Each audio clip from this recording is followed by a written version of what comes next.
Olá, muito boa tarde, você internauta ligado aqui nas nossas informações do site Notícias Agrícolas.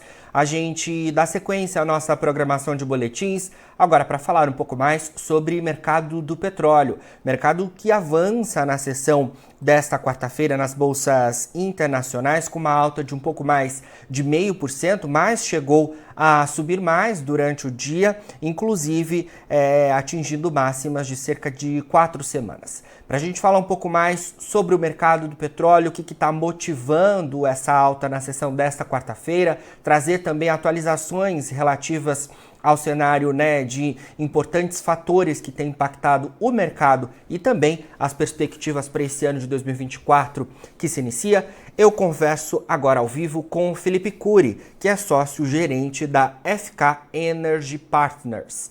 Felipe, muito boa tarde, obrigado pela sua presença aqui com a gente. Obrigado, Jones, boa tarde a você e ao grupo do Estúdio Notícias Agrícolas e aos ouvintes.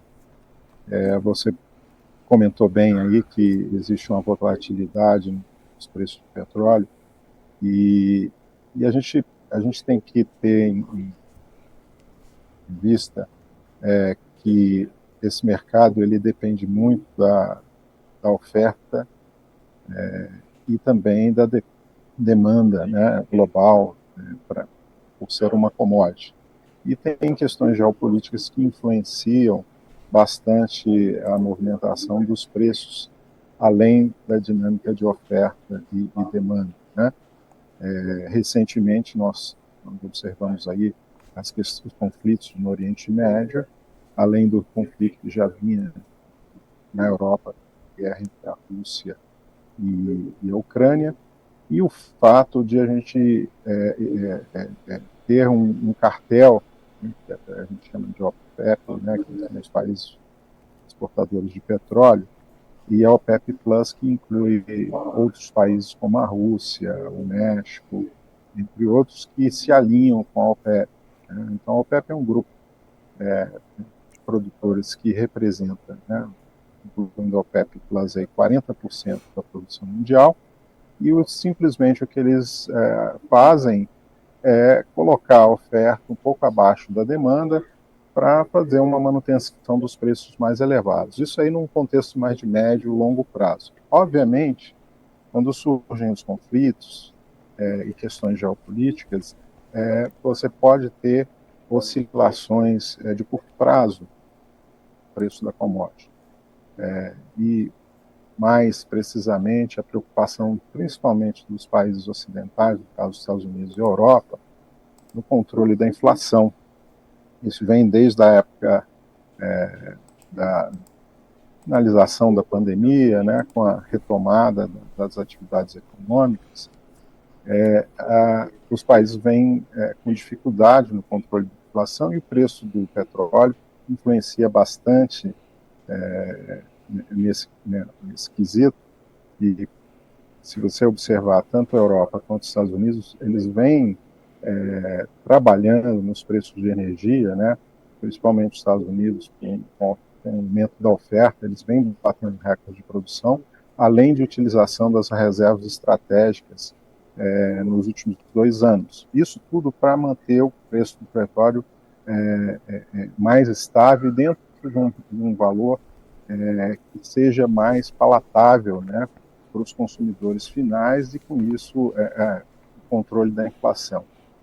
E importante também destacar que, no caso do Brasil, né, essas oscilações, obviamente, têm impacto, porque nós somos importadores de derivados. Apesar de nós sermos importadores líquidos de petróleo, que é super importante, o Brasil vem alcançando aí recorde de produção. Hoje nós produzimos cerca de 3,2 milhões de barris dia.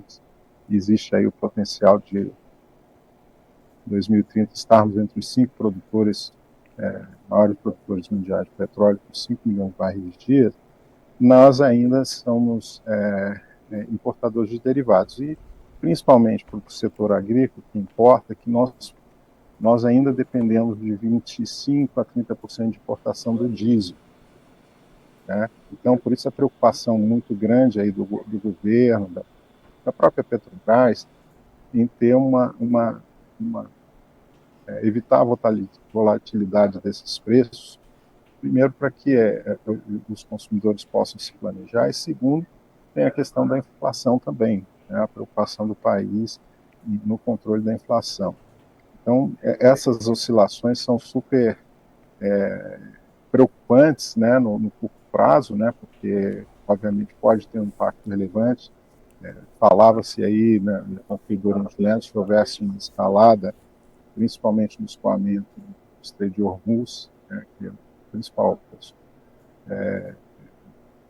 rota, né, do escoamento de petróleo daquela região, cerca de 17% do petróleo mundial passa por ali, e o preço do petróleo poderia ir a 100, 150, né, se fosse um conflito mais amplo. A gente não tem observado isso, e ainda mais, como o mundo tem uma outra dinâmica, ou seja, existe uma dependência menor do PEP Plus, até em função da produção que os Estados Unidos vem alcançando, né? Inclusive, estima-se que esse ano vai continuar forte, né? Com 13,5 milhões de barris dia. Isso, vamos dizer assim, ameniza a situação. Não que melhore, né?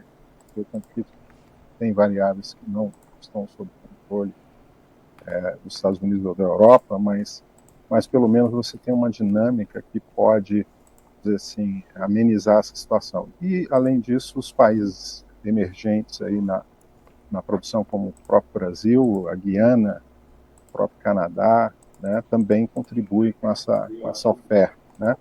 Uma outra variável, só para terminar esse contexto mais amplo, é a China. Conforme a China retoma a sua economia, né, dizia-se que entraria em recessão, acabou não entrando, está, vamos dizer assim, resiliente, continua a apontar aí alguns sinais mais positivos. Isso pode aumentar a demanda, pode ter influência também no preço do petróleo de forma relevante, né? Com certeza, Felipe. Eu te perguntaria justamente sobre essa questão da China, né? Porque além dessas variáveis que você trouxe impactando o mercado na sessão desta quarta-feira, me parece que tem também indicativos da China, né? E a China é a principal importadora de petróleo do mundo, então qualquer informação relacionada ali à demanda, né, impacta nos preços do petróleo. O que você tem acompanhado em relação a esse impacto na sessão de hoje? Bem, o que pode, e aí é uma questão, um país só não movimenta o preço, né? Quer dizer, claro, se a China volta a crescer, volta a ter um ritmo mais forte na economia, isso influencia com alta no preço do petróleo.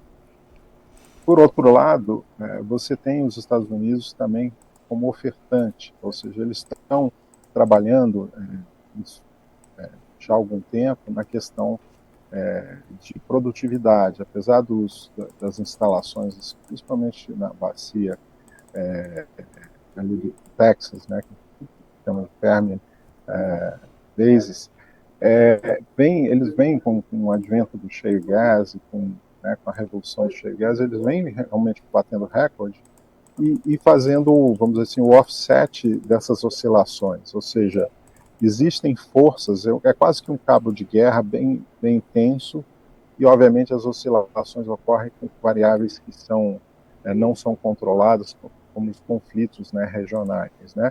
E esse cabo de guerra, ele vai justamente, vamos dizer assim, de um lado ou de outro, né, se ajustando, e a tentativa de se manter um padrão de preço. Por exemplo, a agência de energia americana, né, a EIA, que é a Energy Information Administration, eles têm uma previsão do preço do petróleo em torno de 80, 82 para esse ano. Já no ano que vem, um pouco mais de queda em função de uma oferta maior.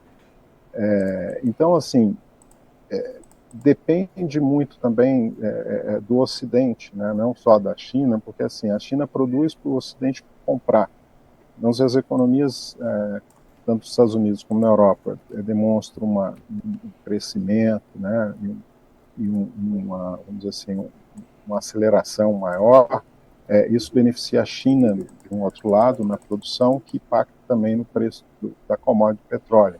A atividade econômica, desde a crise do Covid, vem lutando assim, para restabelecer as cadeias de produção, vem lutando com relação ao choque inflacionário, né, que nós tivemos em função das rupturas das cadeias produtivas. E essa acomodação, ela depende, né, de lado a lado, de como os países vão se comportar. Estima-se agora que o Fed americano vai reduzir a taxa de juros, mas, por outro lado, os sinais da força de trabalho, né, contratação, por exemplo, foram fortes, e aí existe uma especulação que eles ainda vão manter a taxa de juros no patamar que está por um pouco mais de tempo. Isso também pode influenciar, e está tudo interligado, Jonathan, né? A gente está num contexto global e existem várias dependências entre esses blocos e como esses blocos vão se comportar, né? E o ruído que ocorre é justamente esses conflitos regionais que podem ter impacto no comércio. Recentemente a gente viu os ataques no Mar Vermelho, que apesar de não escoar petróleo, quantidade que o Estreito de Hormuz, você tem ali, por exemplo, escoamento de gás natural, né?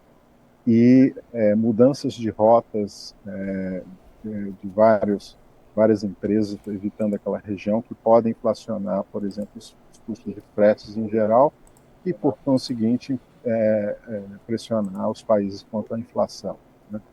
Então, esse é o contexto bastante complexo, né, que a gente vive, e o que a gente busca, e os especialistas de mercado buscam, no caso do governo, é mais previsibilidade, mais planejamento, né, para que a gente não sofra aqui internamente toda essa volatilidade, né? Então, assim, a política de preço da Petrobras, tentando amenizar a volatilidade dos segmentos produtivos, né, buscando exportar mais e com isso ter condição de ter um colchão maior para poder ter preços mais competitivos aqui. Isso tudo são variáveis importantes para o setor, principalmente para o setor agrícola, né, que eu diria hoje é o coração do nosso PIB, né, e está pujante, cada vez produzindo mais, exportando. Com certeza, Felipe, eu queria entrar justamente, né, nessa questão envolvendo os derivados. Você trouxe, né, esse cenário envolvendo os fretes marítimos, né, que é claro que a gente vai ter algum impacto quando a gente envolve o agronegócio brasileiro, né, as transações, porque a gente exporta para o mundo, né, e também temos uma questão envolvendo os derivados, o diesel, com relação aos fretes rodoviários, né? Queria que você atualizasse também esse cenário, porque é algo que impacta fortemente a nossa competitividade aqui no agronegócio brasileiro. Como é que está isso nesse início de 2024? Então, a Petrobras, do ano passado, ela fez alguns ajustes, né? No caso, inclusive favorecido pelo preço do petróleo mais estável. Você vê que o preço do petróleo chegou abaixo até de $70 o barril em algum momento. Tinha-se uma estimativa que o valor do petróleo ficasse acima de 80 e pudesse ainda ser mais elevado em função dos conflitos. Então, isso favoreceu a Petrobras a concessão de ajustes, desconto no preço do diesel, né? Ainda tinha a questão dos tributos federais, e uma isenção. Esses tributos voltaram, porém a Petrobras fez os descontos ali, que a gente mencionou ao longo de 23. Para o ano de 24, o cenário é um pouco mais incerto nesse sentido, porque primeiro tem a pressão nos preços do petróleo em função da escalada desses conflitos.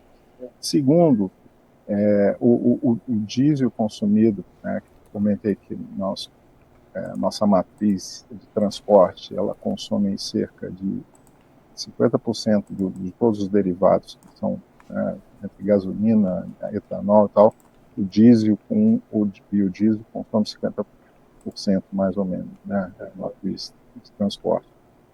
Vai haver um aumento da mistura do biodiesel, a exigência que deve acontecer em março, passando de 12% a 14%.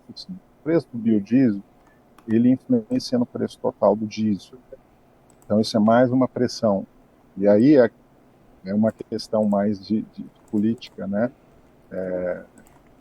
econômica, aí, tanto do Ministério de Minas e Energia quanto do Ministério da Economia, avaliar tem um efeito na questão ambiental, porque a utilização de biodiesel melhora, né, a questão das emissões, por outro lado, aumenta o valor do diesel, e como do diesel final para o consumidor, e como isso pode afetar, por exemplo, o setor agrícola, né? Então, são questões que o governo tem que avaliar e ver os prós e contras dessas políticas, para que a gente tenha competitividade do setor agrícola e continue aumentando a exportação e batendo recorde, como a gente vem observando, né? Tem uma outra questão, que é a questão da modernização da indústria, né, que a gente viu recentemente o governo lançar um plano para isso, e é visto com um pouco de preocupação em função da questão fiscal, né, e também da retomada do BNDES como principal vetor de desenvolvimento econômico, né. Isso está interligado, obviamente, com o setor agrícola, porque o setor agrícola também consome máquinas, né, e também, vamos dizer assim, se beneficia de uma indústria mais produtiva, mais ágil, mais competitiva. Uma coisa está ligada à outra de alguma forma para que o país possa crescer de uma forma sustentável, né? Então, essa questão do plano que está sendo lançado, mais essas questões políticas e energéticas, essas variáveis podem ter um impacto importante aí no setor agrícola. E, finalmente, a questão do preço do crédito, né? Ou seja, a taxa de juros ainda em patamaral. O boletim Focus aponta para uma taxa de 9% esse ano, estamos aí com 11,75%, ainda o custo do crédito é caro, né, para a produção. E esse é um outro tema que envolve aí o setor e precisa ser discutido, né, de uma forma estratégica, né, e sem dúvida o custo de energia ele permeia toda a cadeia produtiva, tanto no setor agrícola quanto no setor industrial. Ou seja, eu sempre digo que o país, para que seja com ambição, né, de se tornar um país com valor agregado, tenha competitividade e produtividade nos níveis da OCDE, ele precisa produzir energia, ser autossuficiente, mas não só produzir em quantidade, mas também com preços competitivos, para que a indústria possa competir no cenário atual. Então, esses são os fatores que eu vejo aí para esse ano. Muito bom, Felipe. Obrigado, então, pelas suas informações. A gente seguirá durante esse ano de 2024 acompanhando todos esses tópicos que você trouxe para a gente, para o produtor, né, e o agronegócio como um todo ficar atento. Obrigado pela sua entrevista. Bom restinho de semana para vocês por aí. Obrigado, Jonathan, e obrigado aí pela atenção e boa tarde aos ouvintes e a vocês. Boa tarde. Falamos então com Felipe Cury, sócio-gerente da FK Energy Partners, a gente trazendo as informações relativas à movimentação do mercado do petróleo na sessão desta quarta-feira e também indicativos para esse ano de 2024. Agora, na finalização do nosso boletim, você encontra os perfis das nossas redes sociais. Siga a gente por lá para se manter atualizado sobre todas as informações do agronegócio brasileiro. A gente fica por aqui, mas daqui a pouquinho tem mais boletins ao vivo. Notícias agrícolas, informação agro relevante e conectada.